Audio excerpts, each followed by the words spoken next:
2:6.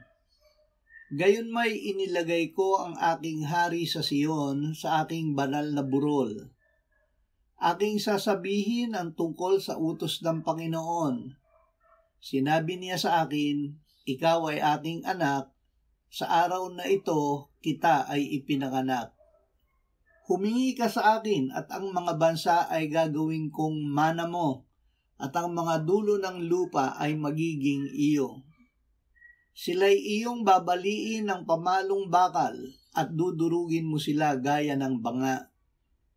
Ibinigay upang tayo ay maging anak ng Diyos.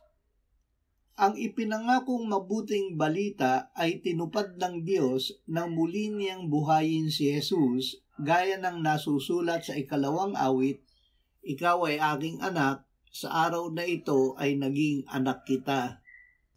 Nang ating ipahayag si Jesus na Panginoon at sumampalataya tayo sa ating puso na binuhay siyang muli ng Diyos, ay iniligtas niya tayo.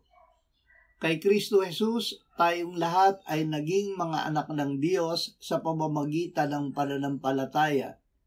Kay Kristo tayo ay mga binhi ni Abraham at mga tagapagbana niya ayon sa pangako.